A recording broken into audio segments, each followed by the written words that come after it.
Don Bermuda's Girl Chapter 3. She came back. Miss, we have to accompany you home. I do not have a house either. She pulled the door. Ellis ran towards the car, where one of the colleagues at the wheel was. Go. Follow that taxi. The boss will kill us. Meantime he called Axel, who was taking a shower at the hotel. Where is the lady? Asked the colleague while driving. In the taxi we are following. The boss will kill us, repeated, tightening the steering wheel. Ellis glanced at him as he insisted on calling Axel on his cell phone. When he was drying from the shower, Axel saw the missed calls from Ellis on his cell phone. The cell phone rang and they both jumped up. Ellis took a deep breath. What happened? Axel asked rudely. Ms. Nicole, she refused to accompany us, she left by taxi. He replied with one breath. Did she go home? Ellis was not responding, so Axel raised his voice. Answer, damn it. Did she go home? No, boss, she said she has neither brother nor house. We followed the taxi, we were in front of a nightclub. She met someone and got inside. Send me the address, I'm coming. He threw the phone on the bed angrily, clenching his jaw and fists. Ah, Nicky, ah. When Axel arrived, slammed the door of the car angrily. He entered the club. Ellis and Jeffrey followed. He searched among the crowd but could not see her. Until Ellis saw Anaid climbing the stairs. He is the one Miss Nicole met earlier.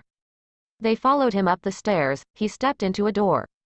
Honey, you have no idea how it is down there, a total mess. Anaid spoke to Nicole, who was under the blanket with her underwear as her clothes were all whiskey and blood. I do not understand how you sleep up here with this noise. You told me you would bring me clothes, I am almost naked. Don't worry, you are not in my taste, sweetheart. Neither are you, so bring me any washed clothes, sweetie. Okay, woman, okay. As soon as he entered the next room, there were loud knocks on the door, loud and continuous knocks. Both looked into each other's eyes. Who is it? Exhaled Anaid, walking towards the door. As soon as he opened it, Axel stormed into the room, finding Nicole covered with a thin blanket. She had grown up, she had changed, she had turned from a girl into a woman. What the hell are you doing here? He approached her furiously as Nicole was feeling his breath on her face. Ellis and Jeffrey stood outside the door, and Anaid kept the door open by turning his head once inside, once at the door. This must have been Axel. The features were the same, only more manly. She did not speak but stared at him in the eye as he angrily asked loudly and gave orders. Don Bermuda's Girl Chapter 4. After all this time. You are coming home, get up. He gestured to the door. Nicole let out a sigh. He pulled her by the hand furiously, when she did not move. I said we are going home. He pulled her and the blanket fell off, revealing her black underwear. His eyes widened. She was his sister. It's your sister, criticized himself mentally, as he covered her with his body and ordered them to close the door. Wait in the car, and you get out. He addressed Anaid, who exhaled, saying something that added fuel to the fire. As if I have not seen it so far. Anaid released the bomb and got out. Axel turned his head the other way, so Nicole picked up the blanket again and covered herself. This is the type of guy you prefer. How do you undress yourself? In his eyes you are still a little girl. A little girl? When was the last time you saw me, Axel? She raised her voice. He heard her voice for the first time since he sent her to that college. He had never been like a brother to her. He had his own friends, his own women. He was even angry because he thought that their father loved her more than his own son. When his parents passed away, he took over his father's business that put him on the path of crime, while keeping his father's favorite daughter away from the dirt. He defiled himself and kept her clean.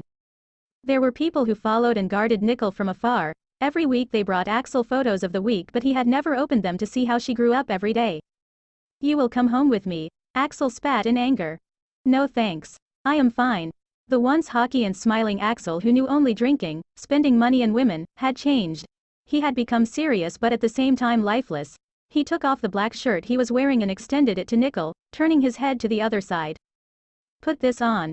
Nicole lowered her head, her cheeks red from his half-naked presence in front of her. She took off the blanket and wore his shirt as a mini-dress. Ready, she said with her head down. Axel turned his head. Seeing that her cheeks were blushed, he smiled without even realizing it. But the smile turned to frustration when Nicole raised her eyes and spoke seriously. I will not come anywhere with you. I don't have a brother, I have never had. It was not worth convincing her. His nerves were at their peak, so he threw her on his shoulder and left for the exit. Axel, put me down. Damn it, Axel, everyone will see my... He stopped there as soon as he came out of the door and took out his cell phone. Bring me a jacket. Quickly.